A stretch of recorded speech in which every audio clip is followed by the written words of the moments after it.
Hello, everyone. I am Li Ying from number 3 Vocational Technical School of Nanning. Welcome to this mini lecture. Today, we will learn about the overview of computer network security.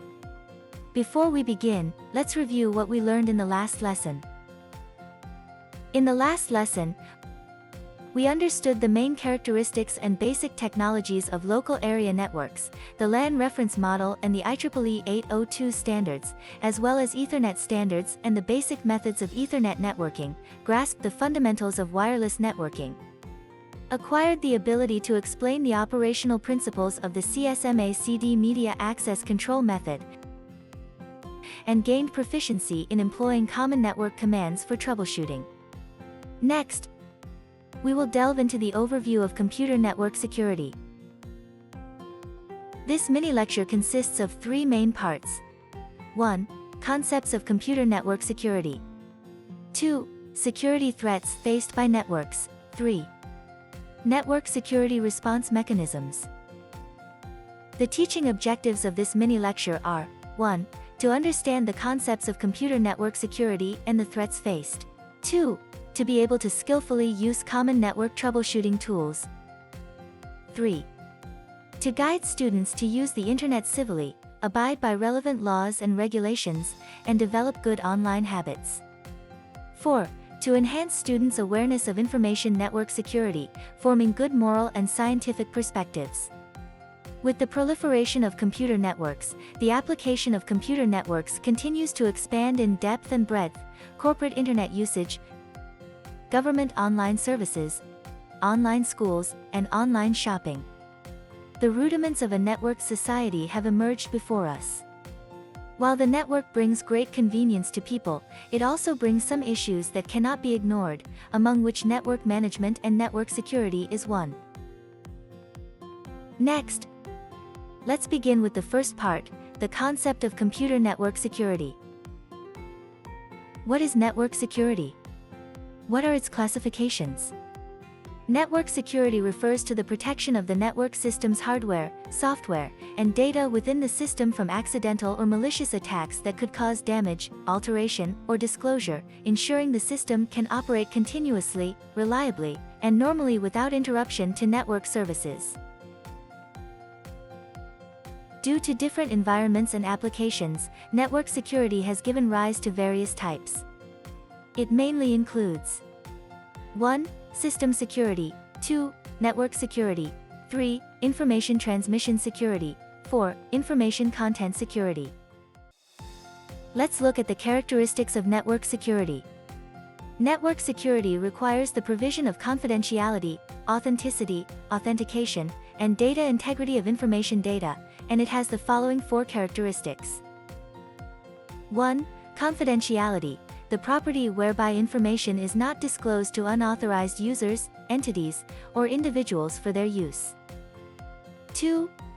Integrity, the property whereby information remains unchanged, undamaged, uninserted, undelayed, in order, and not lost during storage or transmission. 3. Availability, it ensures that authorized users can indeed use the needed information when required. 4. Controllability, it means information and information systems are always effectively owned or controlled by legitimate owners or users.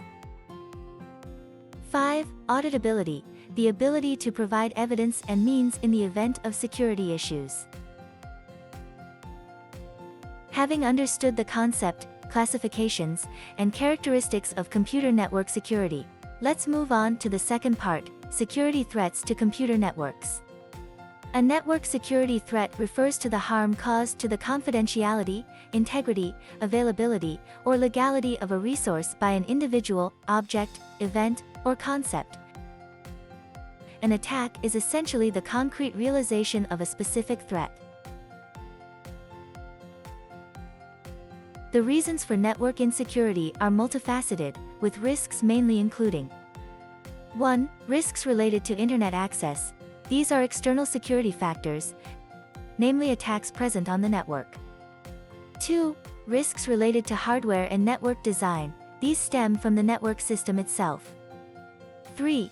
Human-related risks. These are due to reasons in network application security management, where network administrators lack vigilance towards network security, overlook it, or lack understanding of network security technologies, failing to develop practical network security strategies and measures. 4. Risks related to protocols and software. These are due to network security protocols. The main threat methods that communication on the network faces include: 1. Interception. Attackers eavesdrop on information from the network. 2. Interruption. Attackers intentionally disrupt communications on the network. 3. Modification. Attackers intentionally alter information on the network. 4. Masquerading. Attackers transmit false information on the network. 5. Replay. Resending attackers duplicate data. The above 5 types of threats can be divided into 2 categories: passive attacks and active attacks. The process of troubleshooting network failures generally includes reproducing the fault, analyzing the symptoms of the fault, locating the range of the fault, isolating the fault, and eliminating the fault. Common network troubleshooting commands include the following 6: ping, IP protocol configuration, netstat, tracert, ARP, pathping. You can review their specific usage methods in the last lecture. Next, we will learn about the third part, network security response mechanisms. Computer network security measures mainly include protecting network security, protecting application service security, and protecting system security. Each aspect requires a comprehensive consideration of physical security, firewalls, information security, web security, media security, etc. What are the personal network security precautions? 1. Reduce the probability of infection.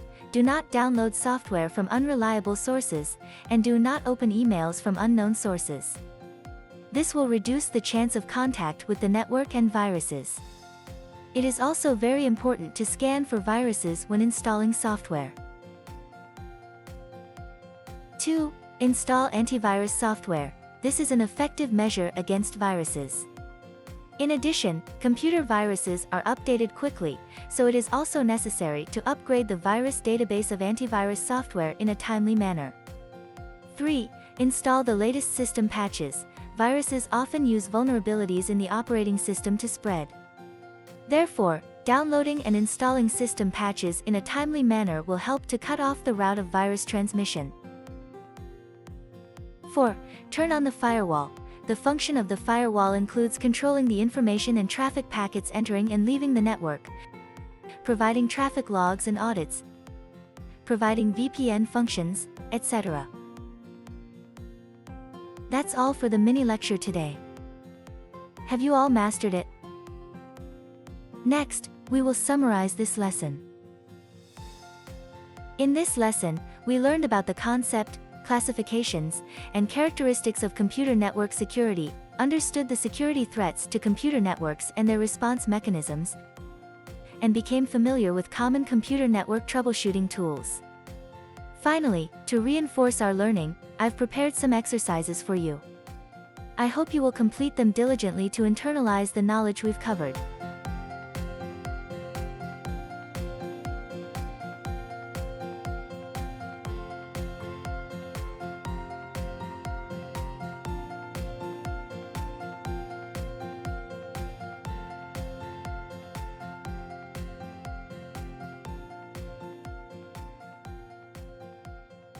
This concludes the mini lecture today. Thank you, everyone.